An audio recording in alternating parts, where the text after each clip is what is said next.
My hands wouldn't stop shaking. Blood dripped from my split lip onto the cracked bathroom tile. I pressed my spine against the locked door, phone clutch so tight my knuckles bleached white. Outside, Mark's footsteps paced. Heavy. Deliberate. The kind of rhythm that meant he wasn't done.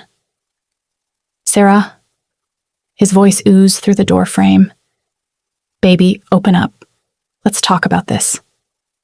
Talk. Right. Like his fists had been talking 20 minutes ago.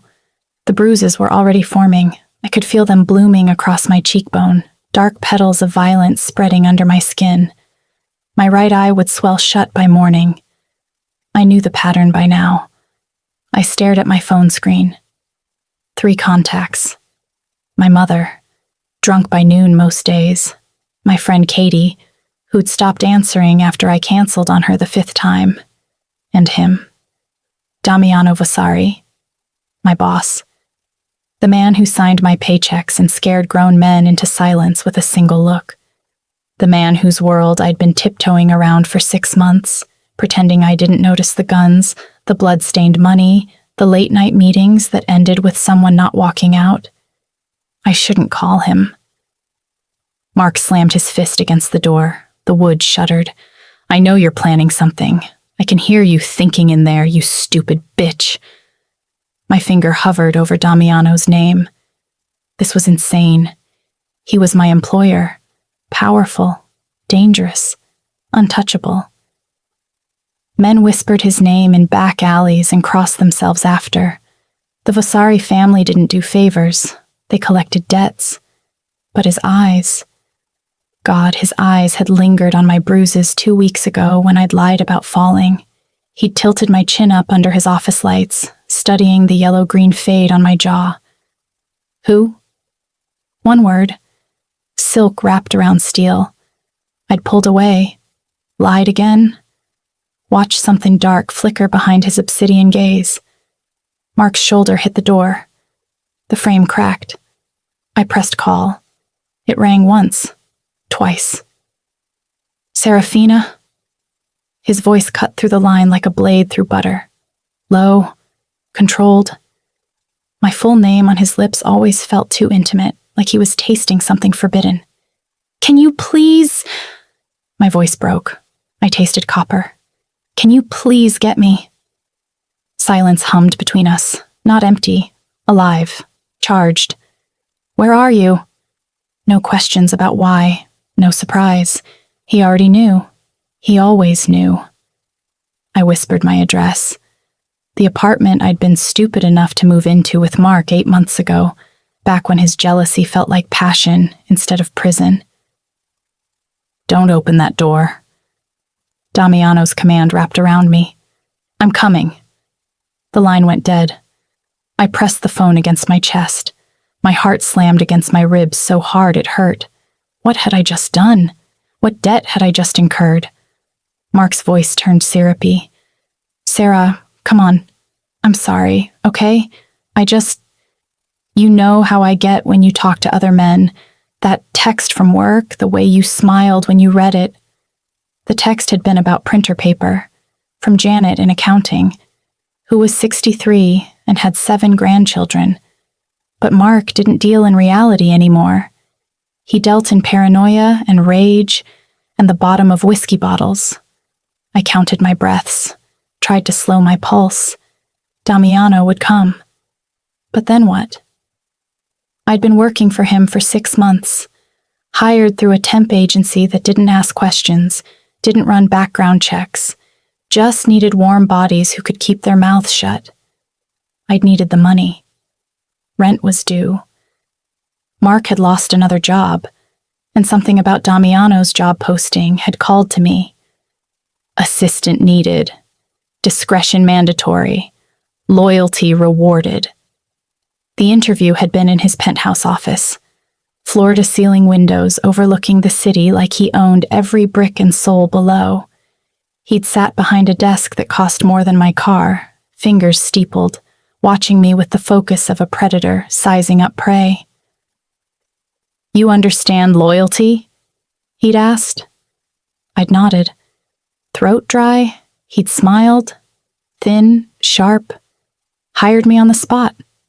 From day one, I'd handled his schedules, filtered his calls, arranged meetings with men who smelled like gun oil and fear. I'd learned not to ask questions, not to flinch when I heard things I shouldn't, not to look too closely at the bruises on his knuckles or the way his right-hand man, Gio, always carried a piece under his jacket. But Damiano's gaze had lingered. Always lingering. A brush of fingers when I handed him papers, his hand at the small of my back guiding me through doorways, electricity that made my skin hum and my brain scream warnings. Wrong. So wrong. And yet I'd felt safer in his presence than anywhere else. Headlights swept across the bathroom window. My breath caught. 6 minutes. He'd crossed the city in 6 minutes. Mark heard the car. His pacing stopped. Who the fuck is that? I unlocked the bathroom door, stepped out before I could second guess. Mark's face was flushed, eyes bloodshot, whiskey bottle in one hand. Where do you think you're going? Away from you. His hand shot out, grabbed my wrist. We're not done.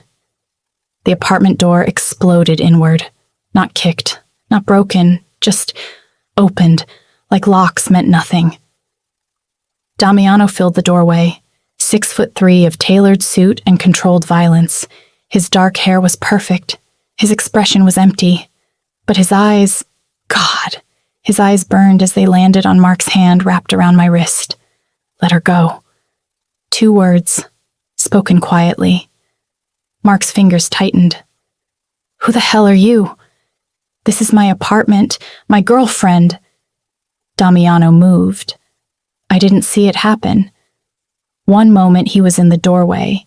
The next, Mark was against the wall, Damiano's forearm across his throat, Mark's feet dangling 2 inches off the ground. She called me. Damiano's voice never rose. That makes her mine now, understand? Mark's face purpled. He clawed at Damiano's arm. I asked if you understand. A strangled noise, a nod. Damiano released him. Mark crumpled, gasping. Damiano turned to me, his hand extended. Come, Serafina. I took it. His grip was warm, solid. He led me past Mark's wheezing form, through the door, down the stairs. A sleek black car idled at the curb. Gio stood by the back door, face impassive. He opened it without a word.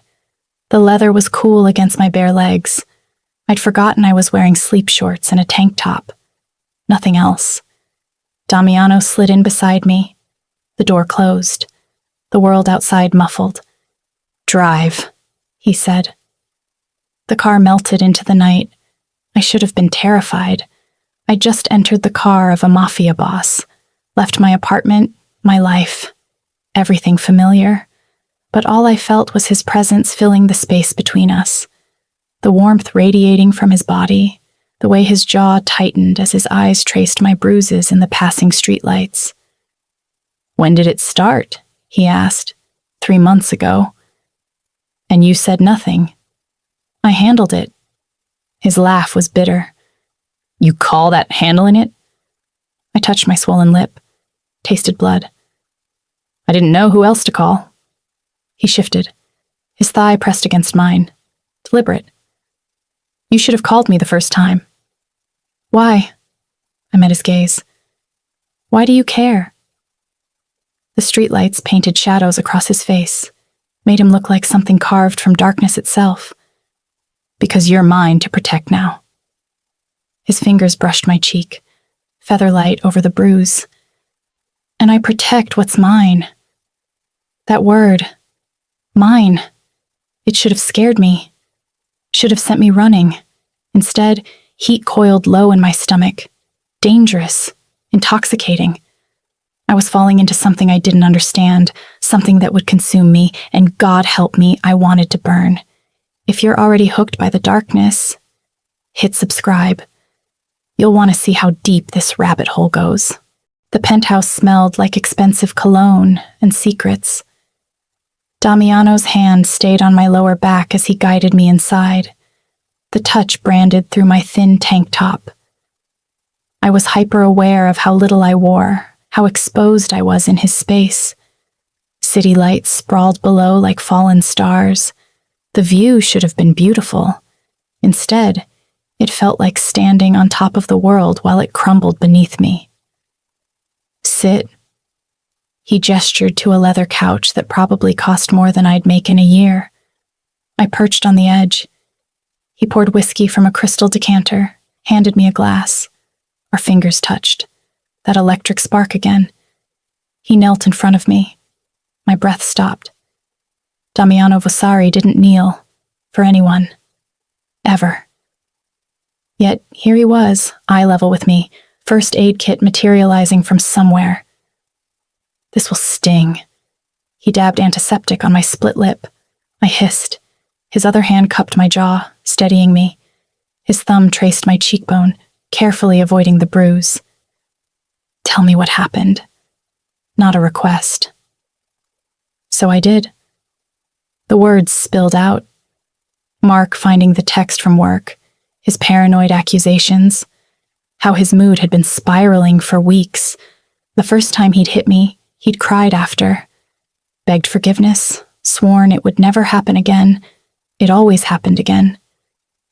Damiano's expression never changed, but his thumb stopped moving, his grip tightened, just slightly. Where did he hit you? His voice was glacial. Face, ribs. He grabbed my hair. Show me. I lifted my tank top. Bruises bloomed across my ribcage like storm clouds. Purple, yellow, green. A timeline of violence. Something flickered in Damiano's eyes, something that made my spine straighten. He won't touch you again. A promise, or a threat. Maybe both. What are you going to do? He stood, towered over me. What needs to be done? Damiano, you called me Serafina. You asked me to get you. I did. Now you're under my protection. He downed his whiskey in one swallow. That means what I say goes. Understand? I should have argued, should have demanded details, but exhaustion crashed over me. My body ached. My mind was foggy. I understand. Good. He pulled out his phone, spoke in rapid Italian. I caught a few words. Apartment. Belongings. Tomorrow. He was having my things moved. Already. Where will I stay? His eyes found mine. Here. With me. The words hung between us, heavy with implications. I can't. You can. You will. He crossed to a hallway. Guest room is this way. Bathroom attached. Anything you need, ask. He was giving me space, but also keeping me close, trapped in luxury. I followed him. The guest room was bigger than my entire apartment. King-sized bed with silk sheets, attached bathroom with a tub that could fit 3 people. Sleep, he said. We'll talk in the morning. He turned to leave. Damiano? He paused, looked back. Thank you. Something softened in his face, just for a second. Lock the door if it makes you feel safer. But know this, you're the only person in this apartment who doesn't need to fear me. Then he was gone. I locked the door anyway. Old habits. But as I sank into the silk sheets, I realized something. I didn't feel trapped. I felt protected, sheltered, like I'd stepped into the eye of a storm and finally, I could breathe. Sleep dragged me under before I could question what that meant. I woke to sunlight streaming through floor-to-ceiling windows. For a blissful second, I forgot everything. Then my body reminded me. Pain radiated from my ribs. My face throbbed. Someone knocked. Miss Serafina, I have clothes for you. I cracked the door. A woman in her 50s stood there, warm smile, holding shopping bags. Mr. Vasari thought you might need these. I'm Elena. I manage the household. She bustled in, laying out options on the bed. Designer labels I couldn't pronounce. Everything in my size. How did he... Mr. Vasari is very observant. Elena's smile turned knowing. Bathroom has everything you need. Take your time. She left me with clothes that fit perfectly and questions that didn't have answers. The shower was heaven. Hot water sluiced away dried blood, fear, the phantom sensation of Mark's hands. I stayed under the spray until my skin turned pink.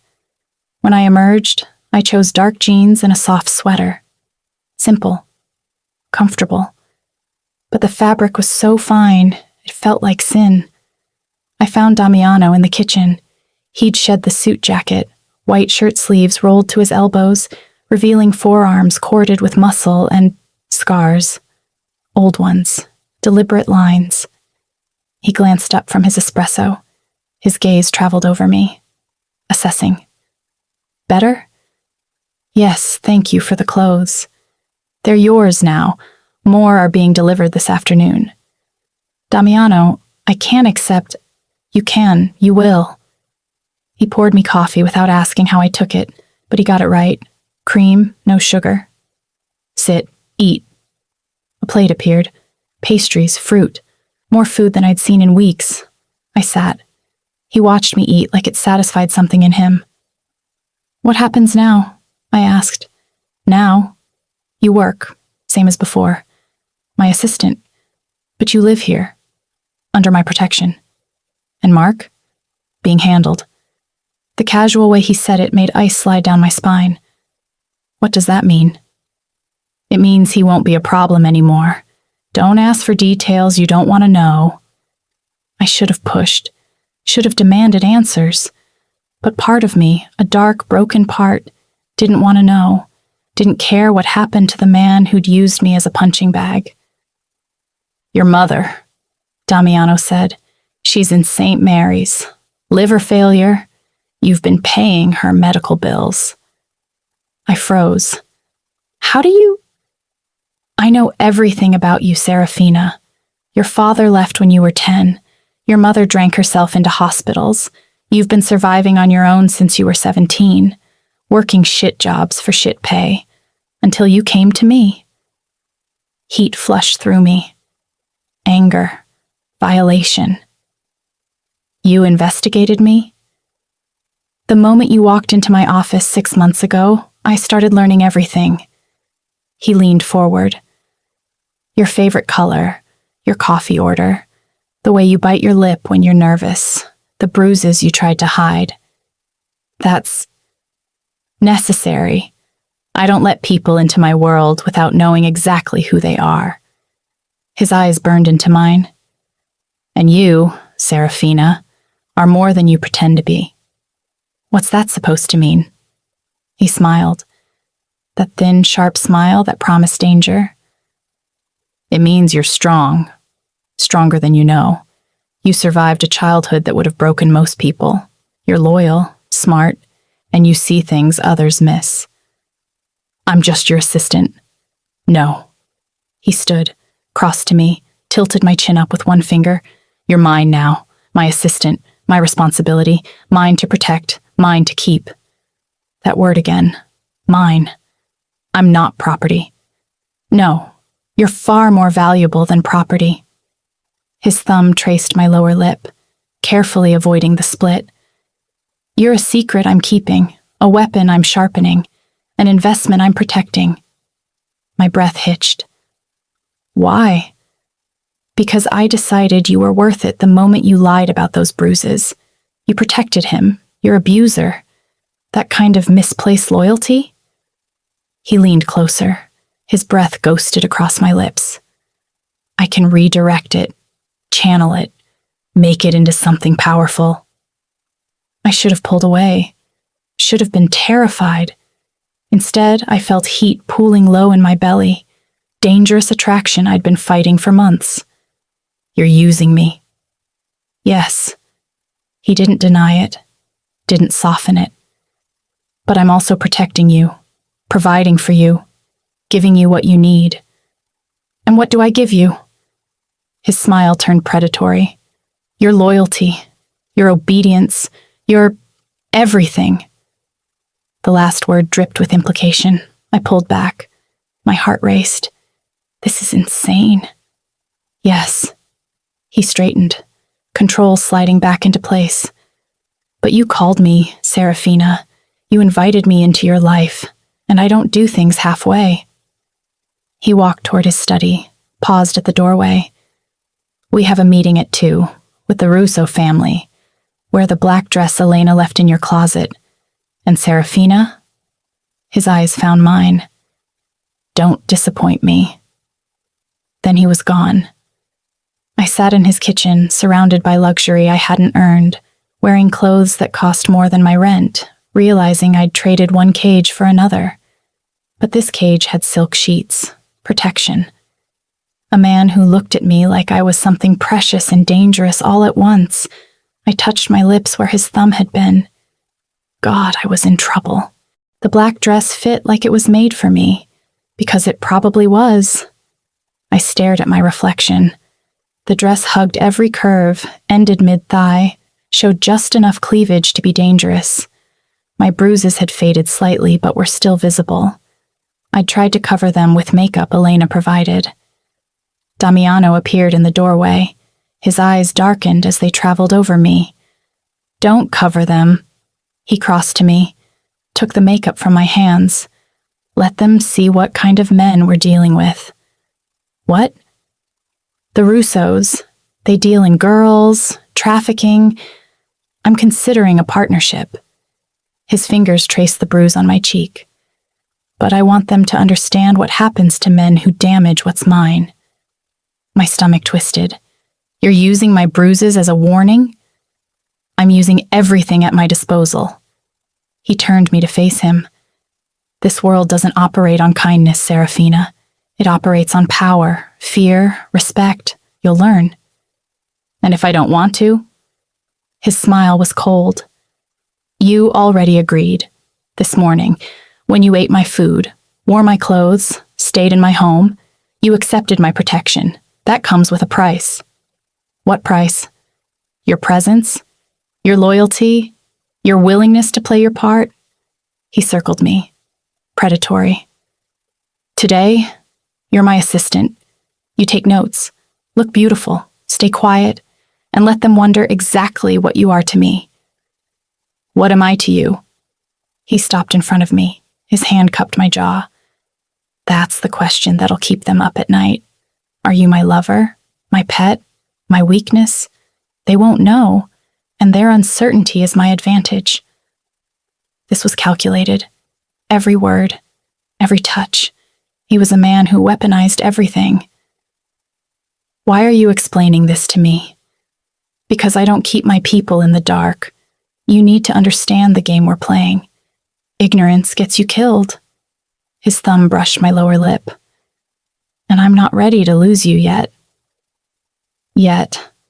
The word hung between us. What if I refuse? Then you walk out that door, go back to your life, back to Mark. Oh wait, he's not there anymore. His eyes glittered. You have nothing to go back to, Serafina. No apartment, no safety, no options, except me. Rage flared. You manipulated this. You isolated me. I saved you. His voice hardened. I took you out of danger. I'm giving you a life, a purpose. You want to leave? Go ahead. But know this, the moment you step out that door, you're not my responsibility anymore. And the men I've crossed, the families who'd love to hurt me. He leaned in, his breath hot against my ear. They'll find you, use you, and I won't stop them. Fear iced through me. That's a threat. It's reality. Welcome to my world. He pulled back, straightened his tie. Now, are you coming to this meeting, or should I tell Gio to arrange alternate accommodations for you? I had no choice. He'd made sure of it. I'll come. Good girl. The praise felt like poison and honey mixed. Remember, you're mine. Act like it. The meeting was in a restaurant the Vasari family owned. Closed to the public. Private room in the back. Gio drove us. Damiano's hand rested on my thigh the entire ride, possessive, claiming. I I tried to ignore the heat spreading from his palm. "Don't speak unless spoken to," he said. "Don't make eye contact with Lorenzo Russo. He likes young women. I'd rather not kill him before negotiations conclude." Casual, like he discussed murder over breakfast. "Understood." His hand squeezed. "You're doing well. Keep it up." We entered through the back. Armed guards nodded to Damiano. Their eyes skipped over me, respectful. The private room was dominated by a long table. 3 men sat on one side. Lorenzo Russo in the center, 60, silver hair, predatory smile. His sons flanked him, Marco and Dante. Both looked like violence wrapped in expensive suits. "Vasari." Lorenzo stood, extended a hand. Damiano shook it. "Russo, thank you for meeting." "Of course. Though I admit I was surprised by your request. The Vasari family doesn't usually partner in our particular business." His eyes slid to me, lingered. "Who's this lovely creature?" "My assistant, Serafina." Damiano's hand moved to my lower back, brand of ownership. "Assistant." Lorenzo's smile widened. "Of course, please, sit." We did. I sat beside Damiano, pulled out a notepad like I'd done 100 times in legitimate business meetings. But this wasn't legitimate. Lorenzo laid out his operation. Girls brought in from Eastern Europe, sold to wealthy men. Profit margins discussed like we were talking about widgets instead of human lives. My stomach churned. I kept my face blank. Damiano asked questions. Sharp, calculating. He was considering this, actually considering partnering in trafficking. "The girls," Damiano said. "How do you ensure compliance?" "Fear, debt, the usual." Lorenzo waved his hand. "Some try to run. We have methods for that. Marco handles discipline." Marco smiled. It made my skin crawl. Damiano's fingers drummed on the table. "And if I wanted guarantees that the girls are treated adequately?" "Adequately?" Lorenzo laughed. "Vasari, their product. We keep them alive and attractive. That's adequate." Something shifted in Damiano's expression. Subtle, but I'd learned to read him. "I see." He leaned back. "And your security? How do you prevent law enforcement interference?" "We have judges, police, politicians, all bought and paid for." "Names?" Lorenzo's eyes narrowed. "Why?" "Because if I'm partnering with you, I need to know our mutual assets. Ensure there's no overlap that could create complications." Lorenzo considered, then rattled off names. I wrote them down. My hand shook slightly. These were elected officials, people who were supposed to protect citizens, all corrupt. Damiano nodded, stood. "This has been enlightening. I'll consider your proposal and be in touch." "Consider?" Lorenzo's smile froze. "I thought we were finalizing." "I don't finalize anything without proper review. Surely you understand." Damiano's voice was silk over steel. "I'll be in contact within the week." Tension crackled. Lorenzo's sons shifted. Hands moved toward jackets. Gio appeared at Damiano's shoulder. Message clear. Lorenzo forced a laugh. "Of course. Due diligence. We'll await your call." Handshakes, pleasantries. Then we were walking out. In the car, silence hung heavy. "That was a test," I said finally. Damiano glanced at me. "Observant. You're not actually partnering with them." "No, I'm destroying them." My breath caught. "What?" "The Russo family has been trafficking for 15 years. They're a stain on this city, a blight I've been tracking." He looked at the notepad in my lap. "And thanks to their arrogance, we now have names of every corrupt official in their pocket. Every asset, every weakness." "You played them." "I played them, using you as bait. They assumed you were my lover, my weakness. They showed off, tried to impress, and gave me everything I needed to burn their operation to the ground. I stared at him. You used me. I did, and you performed beautifully. His hand found my thigh again. You were perfect, Serafina, exactly what I needed. I should have been angry, used, manipulated, but heat flushed through me instead. Pride, satisfaction. I'd been useful, valuable. God, what was wrong with me? What happens now? Now? I dismantle the Russo family piece by piece. And you? He leaned close. His breath ghosted across my neck. You continue being perfect for me. His lips brushed my throat. Featherlight, I shivered. You're mine, Serafina. My weapon, my secret. Mine to use however I see fit. His teeth grazed my pulse point. And you'll let me, because you're starting to like it. I hated that he was right. Comment below. Would you have walked away, or would you stay in his world? My mother was dying. The call came 3 days after the Russo meeting. St. Mary's Hospital. Liver failure accelerating. Days, maybe hours left. I stood in Damiano's kitchen, phone trembling in my hand, feeling everything and nothing at once. He found me there, read my expression. What happened? My mother, my voice cracked. She's dying. He took the phone, listened to the voicemail, hung up. Get your coat. What? We're going to see her. He was already moving, grabbing his jacket, calling for Gio. Damiano, you don't have to. I do. He turned. His eyes were hard.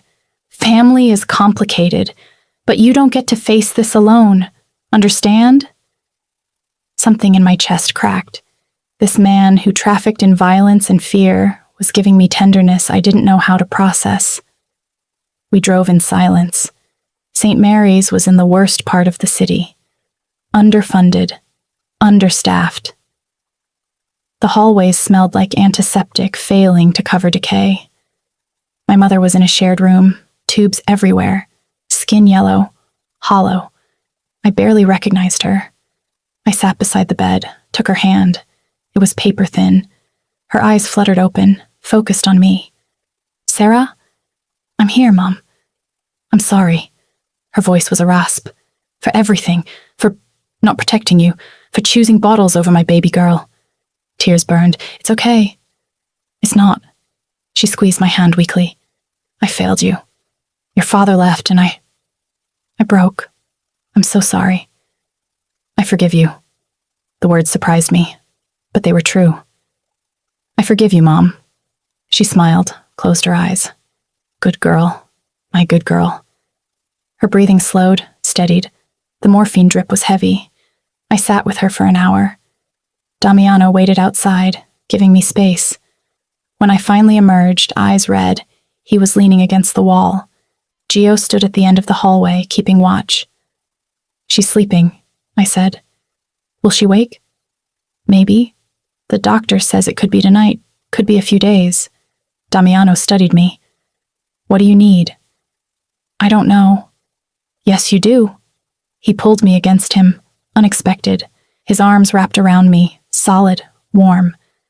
Tell me what you need, Serafina. I shouldn't have felt safe. This man was a killer, a criminal. Everything I should have run from, but in that moment, he was the only thing holding me together. I need her to have better care, a private room, better doctors. Done. Damiano. I said done. He pulled back, cupped my face. I'll arrange everything. Best doctors, private room, whatever she needs. And when the time comes... His thumb wiped away a tear I hadn't realized had fallen. I'll make sure she goes peacefully. Why are you doing this? Because you're mine to take care of now. That includes the people you love. He made a call. In minutes, hospital administrators appeared. Apologetic, obsequious. My mother was transferred to a private suite. The best doctors consulted. Everything changed with one phone call and the weight of the Vasari name. I watched in numb shock. This was power. Real power. The kind that bent institutions and people to its will. "How much does this cost?" I asked. "Don't worry about money. I can't pay you back. I'm not asking you to." He guided me to a chair in the new private room. "You owe me nothing for this." "Then why?" He knelt in front of me. Again, this powerful man on his knees. "Because you matter to me, Serafina, more than you should. And when someone matters to me, I protect them. All of them. Even the broken pieces you're trying to hold together." I broke then. Tears flooded. Sobs I'd been holding back for years. He pulled me against him, let me cry into his expensive suit, stroked my hair, said nothing, just held me while I shattered. My mother died 2 days later, peacefully, pain-free. I was holding her hand. Damiano arranged the funeral. Everything. I just had to show up. The church was small. Barely anyone came. Katie showed up, a few of my mother's old friends. Damiano sat beside me in the front pew, his presence a wall between me and the world. When it was over, he took me home. His home. Because I didn't have one anymore. I moved through the penthouse like a ghost, numb, empty. He left me alone for a day, then appeared in the doorway of the guest room I'd been hiding in. Enough. "What? You've grieved. That's allowed. But now you get up. You move forward." He crossed to me, pulled me to my feet. "Your mother is gone. You can't change that. But you're still here, still alive, and I won't let you waste that." Anger flared. "You don't get to tell me how to grieve." "Yes, I do. Because if I don't, you'll drown in this, just like she did." His grip tightened. "You're stronger than her, Serafina. Prove it." I wanted to hit him, scream. But he was right. I could feel the pull, the desire to sink into darkness and never surface, just like my mother. "I don't know how to move forward." "Yes, you do." He pulled me close. His forehead rested against mine. "You work, you learn, you become what I know you can be." "And what's that?" "Powerful, dangerous, mine." That word. Always that word. "I'm tired of being owned." "Then own me back." His lips brushed mine. Barely a kiss. A promise. "Take what you need from me. Use me the way I use you. Balance the scales." Heat flooded my veins. Grief and desire tangled. "I don't know how." "I'll teach you." His hands slid down my back, pulled me flush against him. "Everything. I'll teach you everything." I kissed him then. Hard. Desperate. Channeling grief into passion, into need. He responded immediately. His tongue invaded my mouth, claiming. His hands gripped my hips, lifting me. I wrapped my legs around him. He carried me to the bed, laid me down, covered my body with his. "Tell me to stop," he breathed against my neck. "No." His eyes darkened. "Serafina, I need this. I need you. Stop asking permission and just..." I pulled him down, kissed him like I was drowning and he was air. He groaned. His control fractured. Clothes disappeared. His hands mapped my body like he was memorizing every curve, every scar, every broken piece. His mouth followed, kissing, biting, claiming. I arched into him, nails raking down his back. He hissed, grabbed my wrists, pinned them above my head. "You want to hurt me?" His voice was gravel. "Go ahead. Leave your marks. I'll wear them proudly." He released one wrist, guided my hand to his chest, over scars I'd glimpsed before, old wounds, stories written in violence. "These are from my father," he said. "The night I took control of the family, he thought I was weak, tried to kill me." His hand moved mine lower, over his ribs.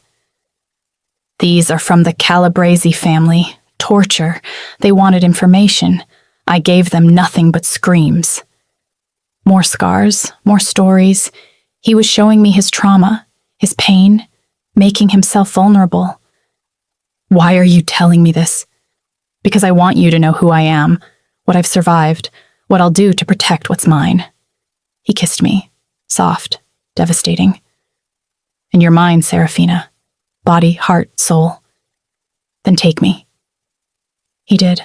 Slow at first, letting me feel everything, then harder, desperate, like we were trying to erase pain with pleasure. I shattered in his arms. Once, twice, lost count.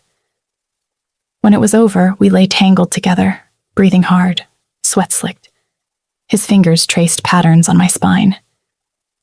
You're not going back to the guest room, he said. Where am I going? Here, my bed, where you belong. I should have argued, maintained boundaries, but boundaries had dissolved the moment I called him that night. Okay. He kissed my shoulder. Sleep. Tomorrow, you start learning the business. What business? Mine. All of it. If you're going to be mine, you need to understand what that means. The empire, the violence, the power. His arm tightened around me. I'm going to make you dangerous, Serafina. So dangerous that no one will ever hurt you again. I closed my eyes, let exhaustion take me. In the morning, everything would change, but tonight I let myself feel safe in the arms of a monster. Training started the next morning. Damiano woke me at dawn, led me to a part of the penthouse I hadn't seen, a private gym with equipment that looked military grade.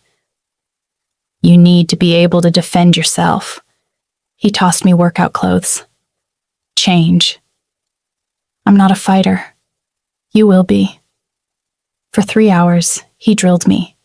Basic self-defense. How to break holds. Where to strike to disable an attacker. He was patient but firm. When I failed, he made me repeat until muscle memory kicked in. By the end, I was drenched in sweat, shaking. Good, he said. You're learning. Tomorrow we go harder. There's more? There's always more. He pulled me close, kissed me hard. Get cleaned up. We have a meeting at noon. The meeting was at a warehouse Damiano owned. Industrial area, armed guards everywhere. Inside, computers, screens, tech I didn't recognize.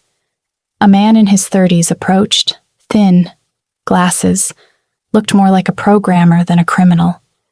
Serafina, meet Felix. He handles our digital operations.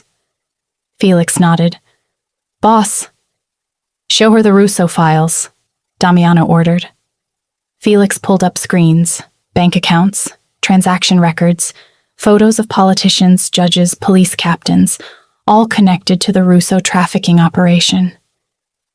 We've been tracking them for months, Felix explained. Every payment, every shipment, every girl they've moved. His face hardened. 236 women in the last year alone. My stomach turned. That many? And that's just what we've confirmed. Damiano's hand rested on my lower back. The Russos are one of 5 major trafficking operations in this city. We're going to dismantle all of them. We? The Vasari family has rules. We deal in protection, gambling, some pharmaceutical distribution, but we don't touch human trafficking. Don't deal in flesh. His jaw tightened. It's a line I won't cross, and I'm cleaning this city of anyone who does. I stared at him. You're the good guy? He laughed, bitter. No, I'm a criminal, Serafina. I've killed, extorted, destroyed lives, but I have limits, and trafficking crosses them. So, what's the plan? We leak the Russo files to the FBI, but not before we extract their assets, money, properties, connections, redistribute to the families whose daughters they stole. He gestured to Felix. Show her the rescue operation. Felix pulled up new screens, blueprints, photos of a compound outside the city. The Russos keep girls here before shipment. We estimate 23 currently in holding. Felix zoomed in. Security is heavy, but we have an inside man, guard named Petrov, owed us a favor. When? I asked. Damiano's eyes found mine. 3 days, and you're coming. What? You wanted to understand my world? This is it. The dirty, violent, necessary parts. He turned me to face him. You'll see what I do, who I am, and after, you decide if you can live with it. Fear iced through me. You want me at a rescue operation? I want you to see that not everything I do is selfish, that sometimes the monster does monstrous things for the right reasons. His thumb traced my jaw. And I want you to be part of it. Make the choice consciously. Stay with me knowing exactly what you're choosing. This was a test for both of us. I'll come. Pride flickered in his eyes. Good girl. The next 3 days were a blur. More training, combat, weapons. I learned to shoot, pistol, rifle. Damiano was a patient teacher, his hands guiding mine, correcting my stance. You're a natural, he said after I hit 3 consecutive targets. I'm terrified. Good. Fear keeps you sharp. He reloaded my weapon. But don't let it control you. Control it. At night, we fell into bed together. Passion mixed with violence. He was never gentle. I didn't want him to be. We fucked like we were fighting, biting, scratching, claiming. Afterward, he'd hold me, trace my scars, tell me stories about his family. My father ruled with fear, he said one night. Beat my mother until she stopped fighting back. Beat me when I tried to protect her. I swore when I took control, I'd be different. Are you? No. I'm worse, more efficient, more ruthless. His fingers tangled in my hair. But I choose my targets carefully. I don't hurt the innocent. Much. That's a low bar. It's the only one I have. He kissed my forehead. Sleep. Tomorrow's the operation. I didn't sleep. Lay awake, heart pounding, wondering what I'd become. The night of the rescue, Damiano dressed me in black tactical gear. Fitted, protective. You stay behind me at all times, he ordered. You don't engage unless absolutely necessary. Your gun is a last resort. Understand? Yes. He checked my vest, made sure it was secure. His hands lingered. If something happens to me, don't. Listen, if something happens, Gio gets you out. You go to the secondary safe house. Coordinates are in your phone. Money, new identity, everything you need. Damiano, promise me. I grabbed his face, kissed him hard. Nothing's happening to you. I won't allow it. He smiled. Real, rare. There's my dangerous girl. We drove in convoy. 3 SUVs, 12 men, all armed, all loyal. The compound was 40 minutes outside the city, surrounded by woods, barbed wire, guard towers. We parked a mile out, approached on foot. Damiano moved like a shadow. The men followed his lead, silent, efficient. I stayed close, heart slamming, adrenaline singing. We reached the fence. Petrov, the inside man, opened a service gate, nodded to Damiano. 24 girls. Guards changed shifts 10 minutes ago. You have a window. Cameras? Looped? You're ghosts. We slipped inside. The compound was industrial, concrete buildings, floodlights. I could hear muffled sounds, crying, shouting. Damiano signaled. The men split up, tactical, precise. We approached the main building. Damiano picked the lock in seconds. We entered. The smell hit me first. Sweat, fear, urine. Cells lined both sides of the hallway. Women huddled inside, eyes wide, terrified. Damiano moved from cell to cell, breaking locks. We're here to help. We're getting you out. Some believed him, others cowered. I helped a young girl. Couldn't have been more than 16. She clung to me, shaking. It's okay, I whispered. You're safe now. Gunfire erupted outside. Damiano's head snapped up. Gio, status. Guards on the north side. We're engaging. Get the girls to the vehicles. Now! He turned to me. Take her. Go. I'm not leaving you. That's an order, Serafina. Get these women to safety. Another burst of gunfire. Closer. I wanted to argue, but the girl in my arms was trembling. Others needed help. Be careful, I said. He kissed me, quick, hard. Always. Then he was gone, moving toward the gunfire. I gathered women, guided them out. Others helped. We moved as a unit. Gio appeared, covered our exit. Vehicles are this way. Move. Behind us, the compound lit up. Gunfire, shouting, chaos. We reached the SUVs, crammed in. The women were crying, thanking us, shaking. I counted heads. 24. All accounted for. Except Damiano. Where is he? I demanded. Gio's face was grim. Still inside, he stayed back to handle the guards. We have to go back. Our orders are to get you and the girls to safety. Fuck the orders! An explosion rocked the compound. Flames erupted from the main building. My heart stopped. Damiano! I tried to run back. Gio grabbed me. He'll make it. He always does, but we need to move. Now. The SUVs roared to life. We drove away. I watched the compound burn in the rearview mirror. No sign of Damiano. Terror clawed at my chest. I'd just found him. Just let myself feel something real.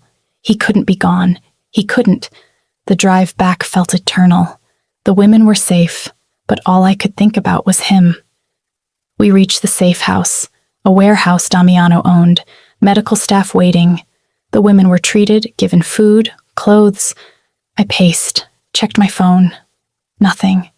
An hour passed, 2. Then the door opened. Damiano walked in, covered in soot, blood on his face, but alive. I ran to him, threw myself into his arms.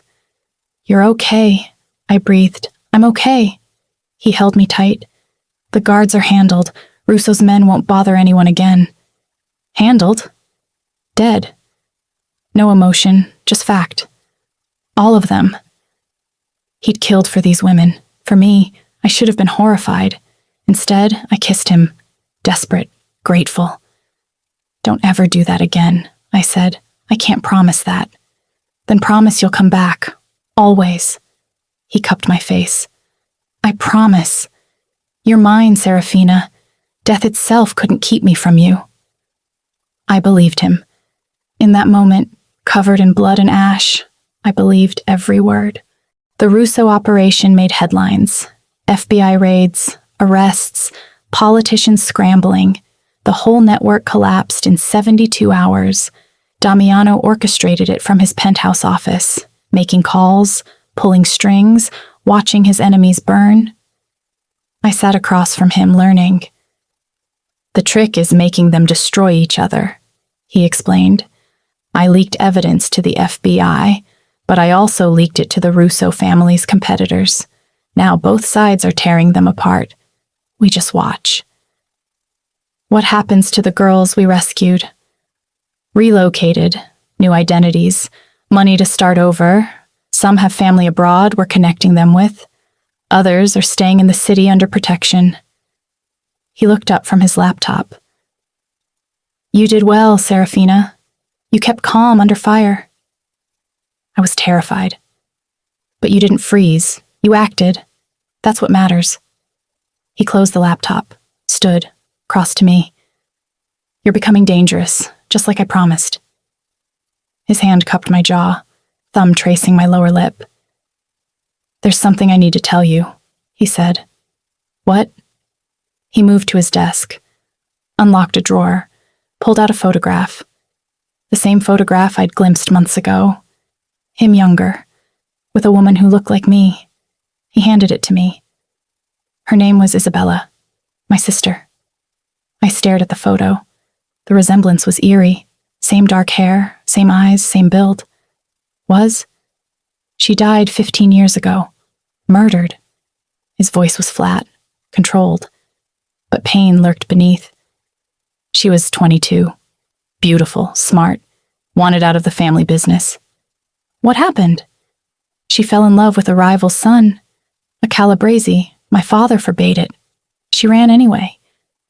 He took the photo back, stared at it. They found her 3 days later, tortured, raped, killed, left in an alley as a message to my father. Horror washed through me. God, Damiano. I was 16, powerless. My father did nothing, said she betrayed the family, got what she deserved. His jaw clenched. I swore then I'd kill every Calabrese I could find, and I did. Took me 10 years, but I wiped their bloodline from this city. And your father? I killed him too, made it look natural. Heart attack. But I held the pillow over his face myself. He looked at me, eyes hard. Does that horrify you? It should have. But all I felt was sadness. For the boy who lost his sister. For the man who became a monster to avenge her. No, I said. It makes me understand you. You look like her, you know. The first time I saw you, I thought I was seeing a ghost. He set the photo down. I hired you because of it. Wanted to understand why fate would send me someone who looked so much like the person I lost. And now I know you're not her. You're your own person. Stronger, braver. He pulled me close. But I can't help seeing the parallels. You running from an abusive man, needing protection. It's like I'm getting a second chance to save someone who looks like her. I'm not your redemption, Damiano. I know, you're my damnation. He kissed me. Soft. Devastating. Because I'm falling for you. And that's the most dangerous thing I could do. My heart stuttered. What? I'm falling for you, Serafina. Every day, every moment, you're burrowing into my chest and I can't stop it. His forehead rested against mine. And it terrifies me, because everyone I've ever loved has died. I'm not going to die. You don't know that. My world is violent, deadly. People will try to use you against me. They already are. What do you mean? He released me. Moved to his laptop, pulled up photos. Me. Leaving the penthouse, at the hospital with my mother, at the warehouse during the rescue. Someone was watching, documenting. Who took these? Unknown, but they're building a profile, learning your patterns, your weaknesses. His face darkened. Someone wants to hurt me by hurting you. Fear iced my spine. What do? We increase security. You don't go anywhere without Geo or another guard. And, he hesitated, we make you untouchable. How? By making you officially mine, not just my lover, my consort, my partner. He turned to me. I want to introduce you to the families, make it clear you're under Vasari protection, that touching you means war. That's a target on my back. You already have a target. This way, everyone knows the consequences of pulling the trigger. He crossed to me, took my hands. I know what I'm asking. It's not fair, but I need to protect you. And this is how it's done in my world. I thought about it, about what it meant to be claimed publicly by a mafia boss, the danger, the scrutiny, the loss of any semblance of normal life. But normal life was already gone, burned the night I called him. Okay, I said. Introduce me. Relief flooded his face. He pulled me into his arms, held me like I was something precious. There's one more thing, he said. My family, what's left of them. I want you to meet them. I thought you killed your father. I did. But I have cousins, uncles, a network. They'll want to meet the woman who's captured my attention. His lips brushed my temple. And they'll test you, see if you're worthy. What if I'm not? You are. I wouldn't have chosen you otherwise. He pulled back, eyes fierce. But be warned, my family is brutal, especially my uncle Carlo. He's old school, thinks women should be seen, not heard. Don't let him intimidate you. I can handle myself. I know you can. He smiled. That's why you're perfect for this. That night, we made love slowly, savoring each other like we were memorizing every touch. Afterward, he traced the scars on my ribs, the ones Mark had left. These are fading, he said. Everything fades eventually. Not everything. Some scars go deeper than skin. His hand moved over my heart. I want to give you new memories, replace the pain with something better. You already are.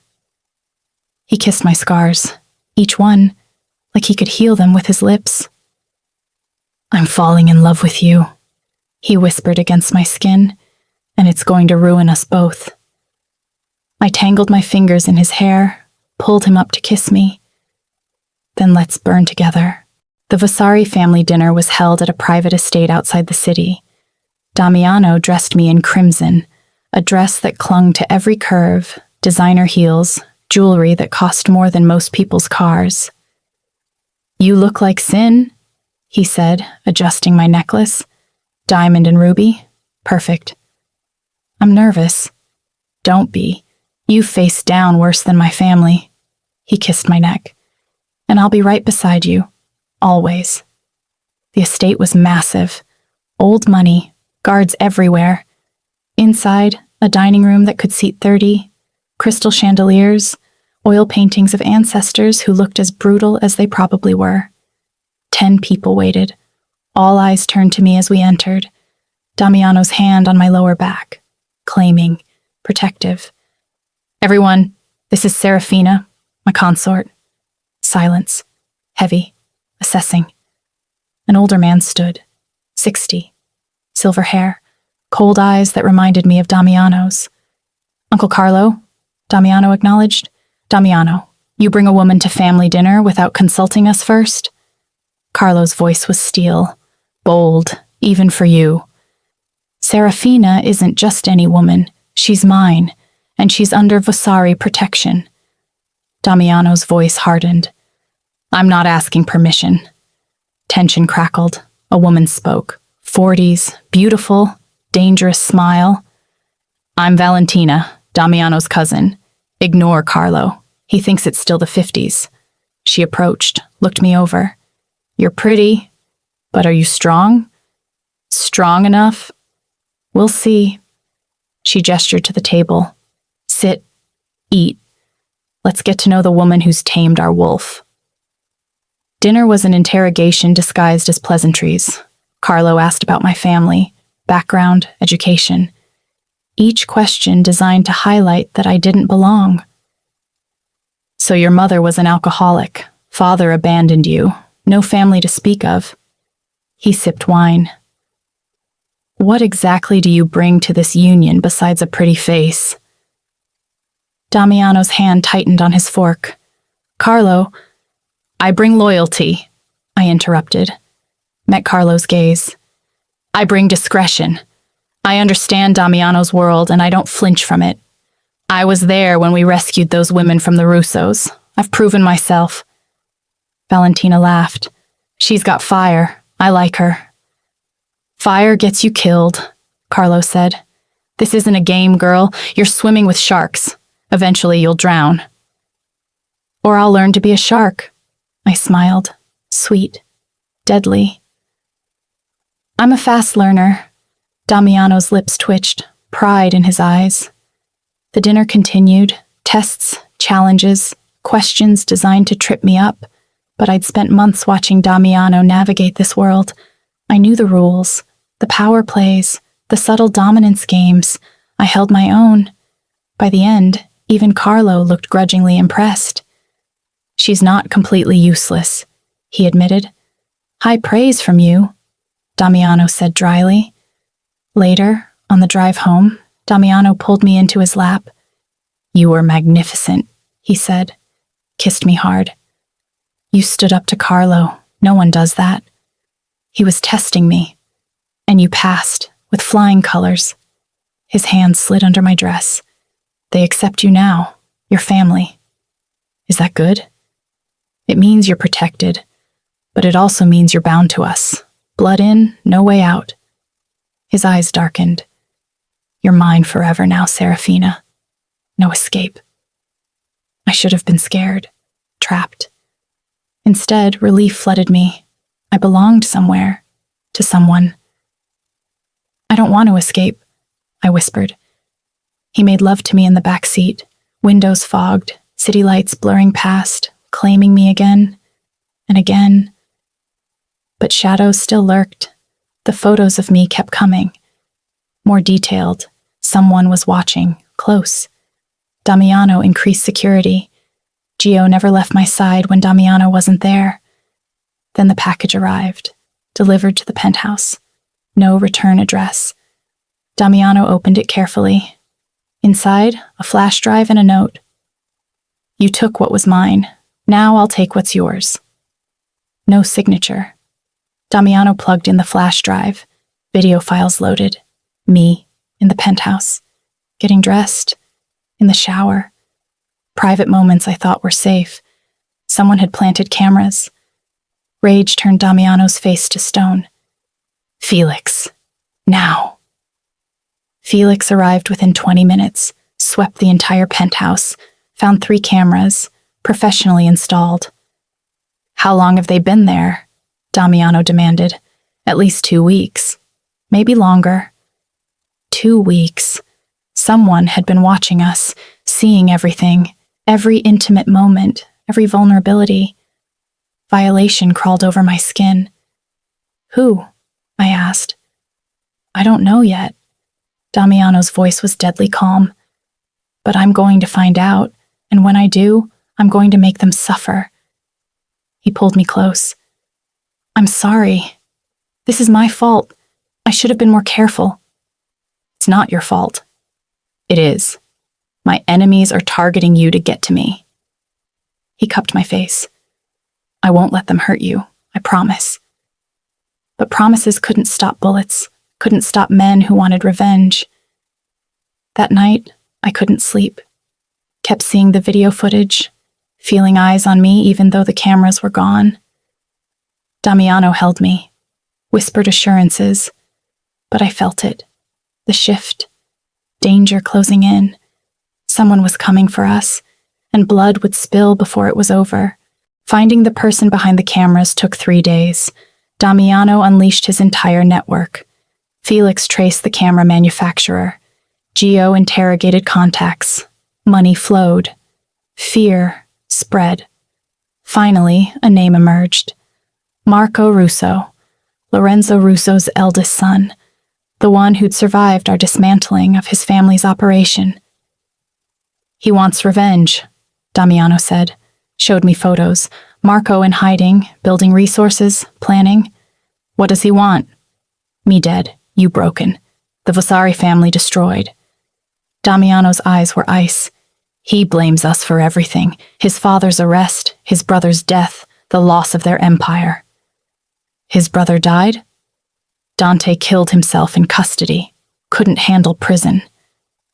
Damiano showed no sympathy. Marco sees you as the weapon to hurt me. He's been studying you, learning your patterns, waiting for the right moment to strike. Fear and anger twisted in my gut. So what do? We end him, permanently. How? We draw him out, use what he wants against him. Damiano turned to me. You. My blood chilled. You want to use me as bait? I want to give him what he thinks he wants. You, vulnerable, exposed. His hand gripped mine. But you won't be alone. You'll have a team protecting you, and when he makes his move, we take him. That's insane. It's necessary. He won't stop. He'll keep coming, keep watching, keep planning. Damiano's face was hard. We end this now, or we live in fear forever. He was right. I could feel it. Marco wouldn't quit, wouldn't let go. What do I have to do? Tomorrow, you go to the office. My main office downtown. You'll be alone, but Gio and 6 others will be hidden nearby. Marco's been tracking your movements. He knows you go there sometimes. He'll see an opportunity. And when he comes, we take him alive if possible. I want answers. Want to know if he's working alone or if there are others. Damiano pulled me close. But if it comes down to your life or his, we kill him. No hesitation. I nodded, swallowed fear. Okay, I'll do it. Pride flashed in his eyes. You're so much stronger than when I first met you. You made me this way. No, I just revealed what was already there. He kissed me. Deep. Possessive. You've always been dangerous, Serafina. You just needed permission to embrace it. That night, we didn't sleep. We fucked like it might be the last time. Desperate. Violent. Beautiful. He left marks on my skin. I left scratches down his back. If something happens tomorrow, I started, nothing will happen. But if it does, he covered my mouth with his hand. Listen to me. You will survive tomorrow. You will come home to me, and we will burn this entire city down together. Understand? I nodded against his palm. He removed his hand, kissed me instead, poured everything into it. When he finally entered me again, it felt like claiming and surrender all at once. Mine, he growled against my neck. Say it. Yours. Forever. Forever. We moved together, building towards something explosive. When I came, he swallowed my scream with his mouth. When he came, my name was a prayer on his lips. Afterward, wrapped in sweat and sheets, he held me like I might disappear. I love you, he said. First time he'd said it outright. No hedging, no fear. My heart cracked open. I love you too. Then come back to me tomorrow, no matter what. I will. A promise I intended to keep. The next morning, I dressed in simple clothes, jeans, sweater, looking normal, vulnerable. Damiano checked my vest, thin, bulletproof, hidden under my clothes. Gio has eyes on you the whole time, comms in your ear. You're never alone. He tucked a gun into my waistband, small, concealed. Safety's on. You remember how to use it? Yes. Good. You won't need it, but I'm not taking chances. He cupped my face, kissed me hard. I love you. Remember that. I love you too. Gio drove me downtown. The office was in a building Damiano owned, 20th floor, glass walls, normally bustling. Today, empty except for hidden guards. I sat at the desk, pretended to work. Comms hummed in my ear. Team in position, Gio's voice. We have eyes on all entrances. You're safe. I tried to focus, but adrenaline made my hands shake. An hour passed. Nothing. 2 hours. Then Gio's voice, urgent. Movement, south entrance. Male, matches Marco's description. He's inside the building. My pulse spiked. Stay calm, Gio said. We're tracking him. He's taking the stairs, heading to your floor. I forced my breathing to slow. Hand drifted to the gun at my waist. He's at the door, Gio said. Remember, we take him alive if possible, but your safety comes first. The office door opened. Marco Russo stepped inside. He looked different from his photos. Thinner. Wild eyes. Rage etched into every line of his face. He held a gun. Serafina. My name was poison on his lips. Get up, slowly. I stood, hands visible, trying to look scared. Wasn't hard. I was terrified. You destroyed my family, Marco said, moved closer, gun trained on me. My father's in prison, my brother's dead. Everything we built, gone, because of you and Vasari. I didn't... Shut up. He grabbed my arm, gun pressed against my temple. You're coming with me. Vasari wants you back. He'll have to pay, and then I'll kill you anyway. Make him watch. In my ear, Gio's voice. We have the shot. Say the word. Marco dragged me toward the door. I could feel the gun's barrel against my skull. Cold, deadly. Please, I whimpered, playing weak. Please don't. I said shut up.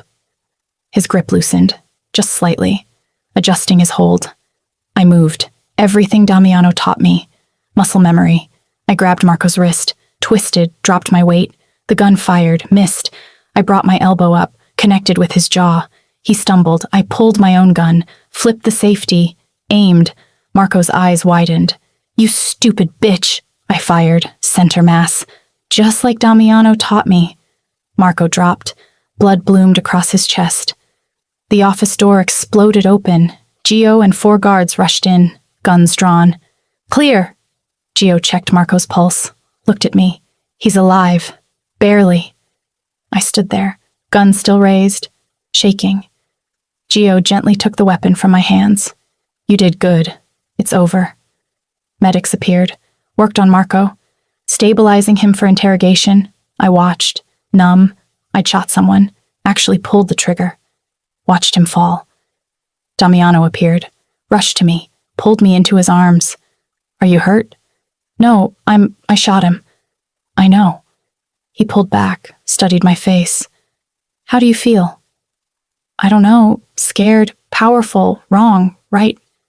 I looked at my hands. No blood. But I could feel it anyway.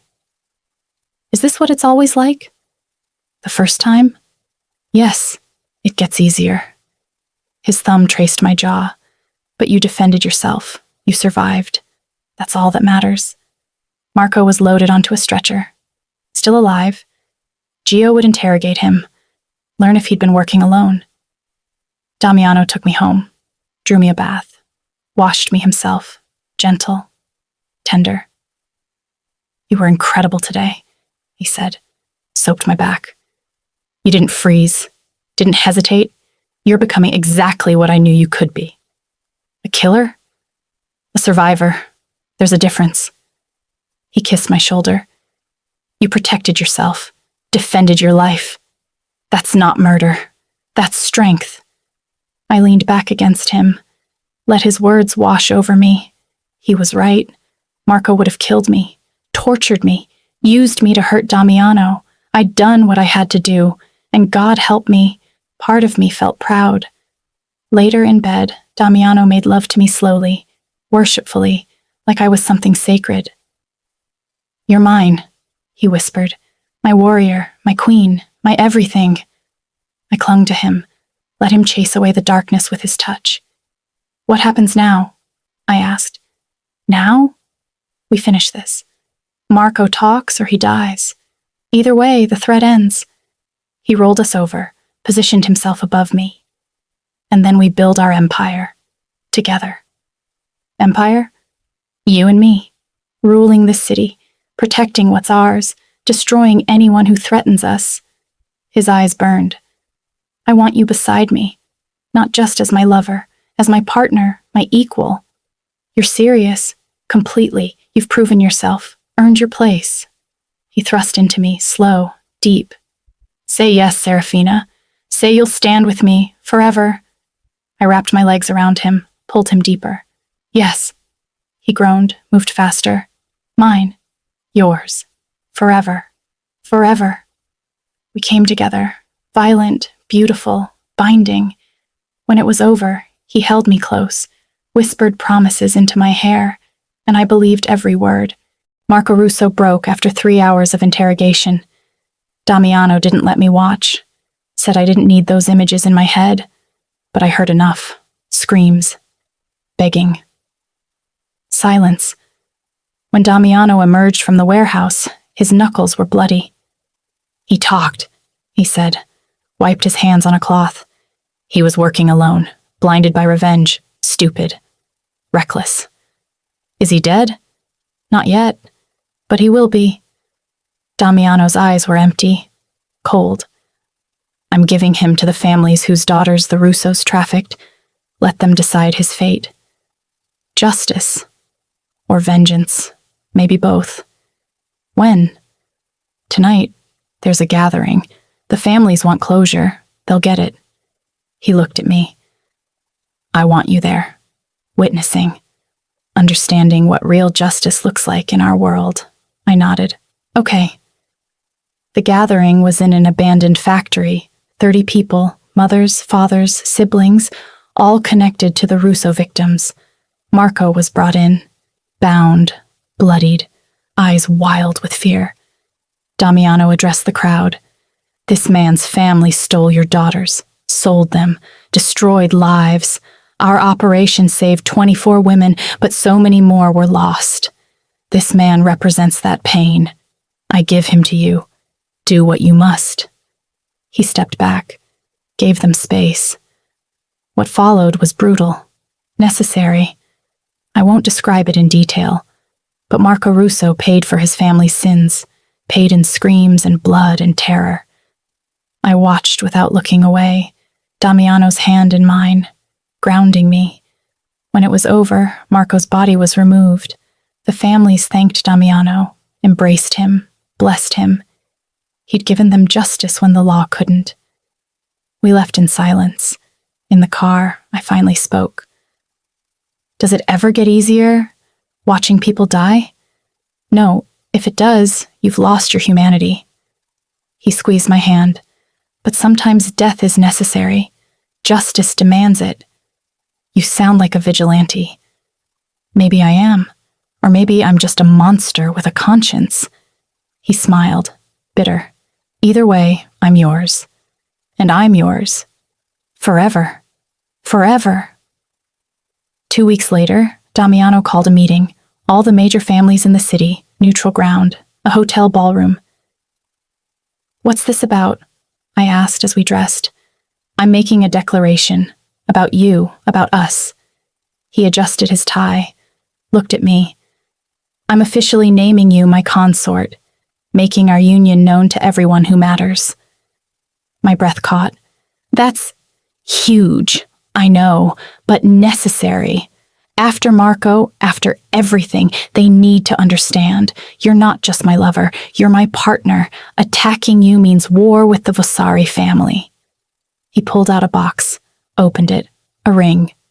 Gold, inset with rubies and diamonds, the Vasari crest engraved inside. This was my grandmother's. She was the last woman to wear it, strong, fierce, like you. He took my hand, slid it on my finger. Wear this, and know you carry the weight of the Vasari name now. Tears burned my eyes. Damiano. I love you, Serafina. I want everyone to know it. I want them to fear what it means to hurt you. He kissed me, deep, claiming. Say you'll accept this. Say you'll be mine in every way. I already am. Then make it official. I looked at the ring. Heavy, beautiful, terrifying. Everything I'd never wanted, everything I desperately needed. Yes, I accept. Relief flooded his face. He pulled me into his arms, held me like I was the only thing keeping him alive. Thank you, he whispered. Thank you for choosing me. Thank you for saving me. We saved each other. And maybe that was true.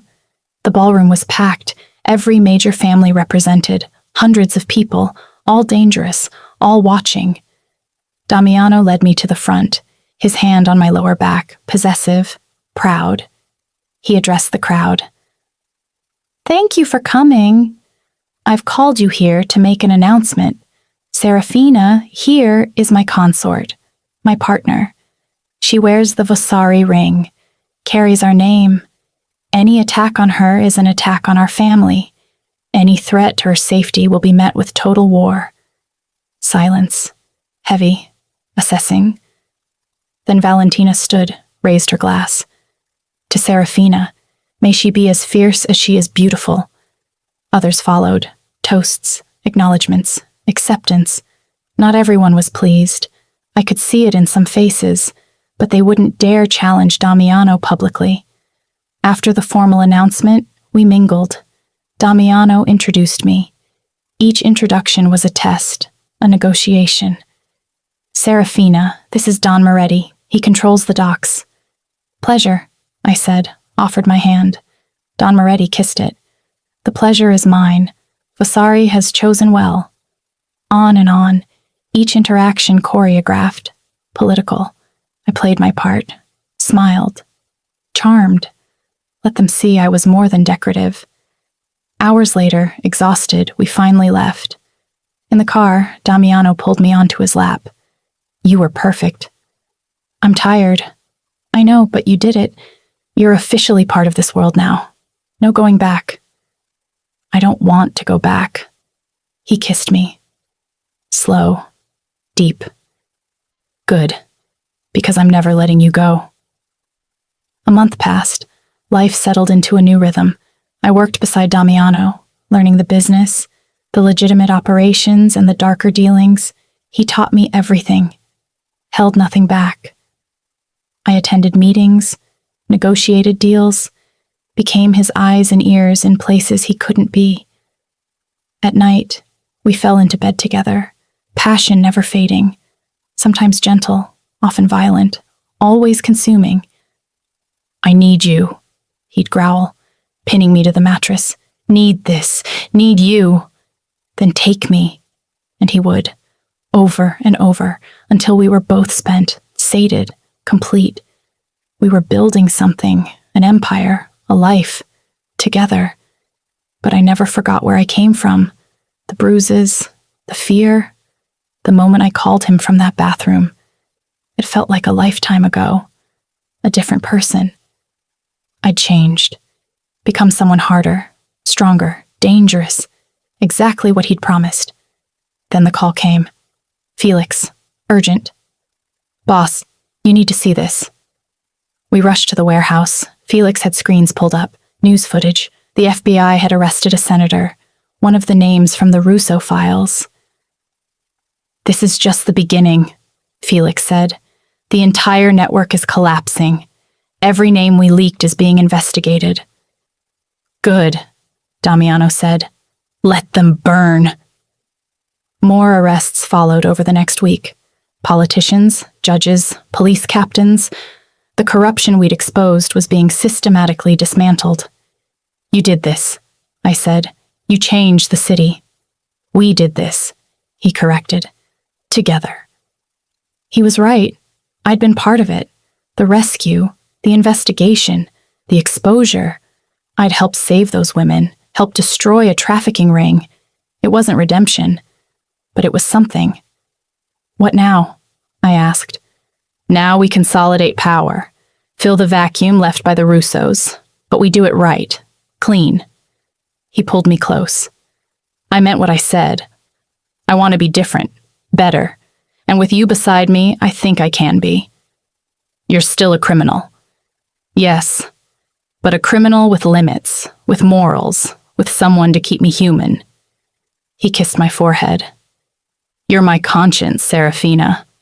My light in the darkness. That's a lot of pressure. You can handle it. You're the strongest person I know. I leaned into him, let his warmth surround me. We'd come so far. From that desperate phone call to this moment, I'd traded one cage for another, but this cage had love, purpose, power, and I'd never felt more free. 6 months later, I stood in Damiano's office, our office now, overlooking the city. So much had changed.